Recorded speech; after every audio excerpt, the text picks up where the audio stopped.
All right, we continue right here on Sports Radio 810 WHB. Jason Anderson with you. Sterling Holmes, Dylan Michaels. We're hanging out at the American Century Championship tournament going on in Lake Tahoe. It's presented by Greenlight Dispensary. And right now, getting a chance to talk to somebody who is going to enjoy a pretty good week here at the American Century Championship playing. But I'm guessing maybe there's a better week for him coming up soon. And it is Hall of Famer Joe Mauer joining us here in the zone. Joe, welcome into the show. Thank you for stopping by, and congratulations. Yeah, thanks for having me. I appreciate it. Always look forward to this week. It's so much fun. I think this is my sixth time out here, and I just hope I'm doing the right things to get invited back. So Clearly. It'll be a fun couple of weeks here. Yeah. What's the anticipation level, nerves, everything for what's coming up pretty soon? Is that the 19th through the 20th? It's a week from Sunday. Yeah, week from induction. Sunday. So it's I think so believe the 20th, it's the 21st. 20 or 21st, something like that. Yeah, that's awesome. Yeah, I'm really looking forward to it. Obviously looking forward to this week, kind of maybe decompress a little bit, go out play a little golf with some buddies. But, excited for the next couple of weeks. It's been so fast. I got the call in January, and here we are in mid-July, and here we go. Yeah. So, how's the golf swing translate with the baseball swing? We saw A-Rod, and he had the same baseball swing rocking back there. Like letting go on the follow I'm sure through. His golf ball goes pretty far. It does. But this year it's funny. I haven't gotten out to play a whole lot, but sometimes that translates pretty well for my game. The less I play, the better it is. But looking forward to a good week. Like I said, it's a great group of people, and just happy to be out here again. What was that phone call like when you got that in January? It was crazy. Because leading up to it, they track it, and there's a lot of media and things around it, and people saying, "Oh, you're tracking well," or this or that, and But by the time they give you about 45-minute time slot. If they call you, they call you. If they don't, wait till next year. So leading up to that, I think only 50% of the votes were in. So there were some really confident people around me, and I wasn't as confident as them, but luckily I did get that call, and when I saw my phone light up and said Cooperstown, New York, it was pretty special. I bet. Is it a situation where you try not to get ahead of yourself or get too excited or anticipation for the call, and so you don't want to be disappointed? Do you let yourself just live in the moment? Like, how do you approach that week? If it's like, hey, you're trending well, you're tracking well, do you not let yourself sort of go down that rabbit hole of thinking of being a Hall of Famer? Yeah, it's tough to a certain extent, but then again, you're flattered, you're being mentioned and talked about, and to be on the ballot is something in itself, and obviously to have the writers think that you're worthy of it is a whole other thing. Like I said, I didn't really know what to expect going into it, but once they started tallying these votes, and like I said, the noise around you, everybody's getting so excited, but I'm like, guys, let's just take it easy until I actually do get a call or don't. So. Like I said, we had a small group at my house in the basement, and just family. And once I received that call, that basement started to fill up with family and friends. So it was a lot of fun. That's really cool. And a first ballot. First ballot Hall of Famer. And that's a different distinction. Yeah, that's not lost on me either. And I think I was the third catcher to be on the first ballot, and the great Johnny Bench and Pudge Rodriguez. So just unbelievable. Yeah. Definitely flattered, honored, and just really looking excited for next week. Yeah, so the third first ballot catcher and just the fourth ever number one overall pick to be a Hall of Famer. Yeah. Harold Baines, Ken Griffey, Chipper Jones, Joe Mauer. Yeah, it's pretty crazy, and like I said, at this time since January, you've had a lot of time to reflect on your career. And, obviously this is an individual award, but there's so many people that I need to thank for putting me in this position and helping me along the way. And they give you about 8 to 10 minutes for that speech, and I'm going to try to do my best to fit in as many as I can, and then privately go out there and say my thank yous, because there's a lot of people that I need to. I think you should thank the Royals as well. Yeah. I think the Royals in that 319, 251 hits, 14 bombs. Yeah. Yeah. Thank the Royals. I tell you, I always enjoyed going to Kansas City. I love playing at Kauffman, and we stayed down there in the plaza. There's a lot of great spots down there, and good fan base, great teams. That was a fun road trip for sure. Visiting with Joe Mauer, Hall of Fame catcher Joe Mauer. It was, and you said you have some time to sit back and reflect and look at your career.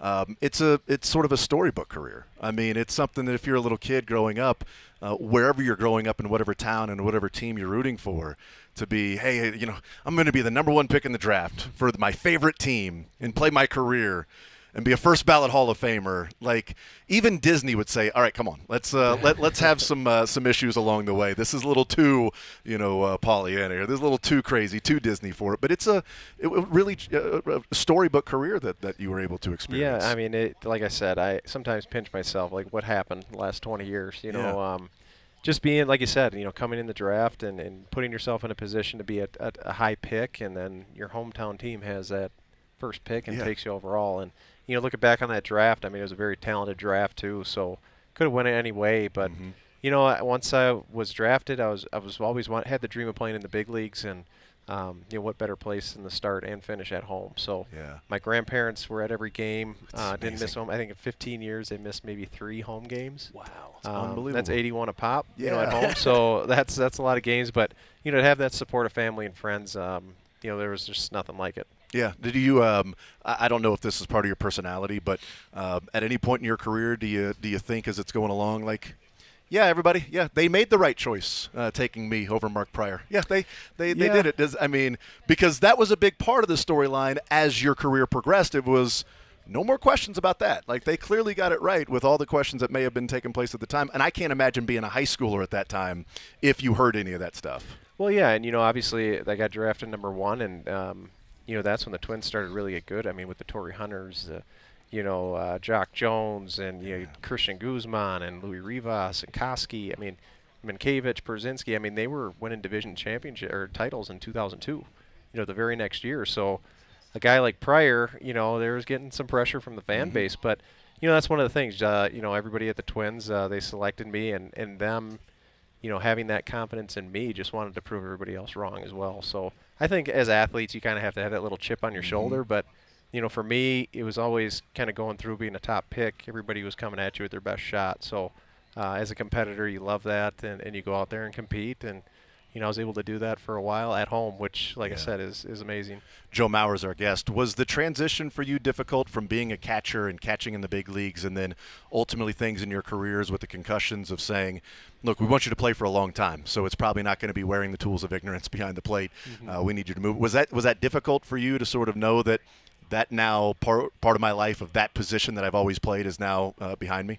Yeah, I mean, it was tough because I really enjoyed the position, being a catcher. And I played football and basketball. I was a quarterback in football and point guard in basketball. So I like to be in the middle of the action. But I love catching. And as I got older, keep learning more and more about the game and, calling a game, working with your pitching staff, working with umpires, trying to get the best, looks that you possibly can. I truly missed it. And obviously I had to make the change because of concussions. And, that's just a part of life and a part of baseball. You have to make adjustments along the way. Thankful I was able to extend my career for 5 more years and keep competing. But, I wish I knew physically I had more years behind the plate. But like I said, it all worked out for the better. And, here I am, celebrating big 2024. So this is great. Big 2024. We're watching a similar situation almost happen in Kansas City with Salvador Perez, right? He's making that transition from catcher to now first base and DH because the bat's that important, right? What are your thoughts on a guy like Salvador Perez? Some of the framing metrics haven't been very favorable to him. Is framing a big deal with the catching? Was that a Joe Mauer art? I mean, I don't know when I played. I don't know how you track stuff like that because there's so many factors that go into it. What staff do you have? It's not. I mean, there's years I led the league in caught stealing, and there's years that I was probably at the bottom. It wasn't because of my arm or anything like that. It's just opportunities, and baseball's it's a team game. So you talk about Salvador Perez. I mean, I love the guy. Love his game. Love his play. Couldn't be a nicer person. And when we step between the lines, you compete, and really enjoyed competing against him over those years. And it's fun to watch him keep going. He'd probably say the same thing. He probably loves catching and wanted to be back there. And I'm more of the same too. But yeah, it's fun to watch him and keep going strong. And like I said, he was one of the best defensive and offensive catchers there when we played. So that was fun to see him keep going. Now, as a Hall of Famer, I'll ask you, is Salvador Perez a Hall of Famer in your mind? I do. Yeah. I do, yeah. I mean, just the time that we played and what he's been able to do on both sides of the plate. Big game player. Won a World Series. World Series MVP. State World Series MVP. But his defense. I mean, he's a Gold Glove caliber defender year in and year out, and you can go up there and get the big hit too. So, I think that's what helped me. I think the writers, that I've talked to after the fact said, you did it both sides, and Salvador can do it at both sides. So. He would get my vote, that's for sure. Absolutely. Joe Mauer is our guest. Joe, really appreciate you stopping by. Thank you so much, and congratulations again. That's very cool. And going into the Hall of Fame in Cooperstown a week from Sunday. That's amazing. Coming up quick, but absolutely. Appreciate you guys having me on. It's been fun. No doubt. There's Joe Mauer, Hall of Fame catcher. Joe Mauer, first ballot, the third catcher ever on the first ballot, and the fourth #1 overall pick to be in the Hall of Fame. It is Joe Mauer. We'll take a timeout. We'll come back, continue with more Zone right after this.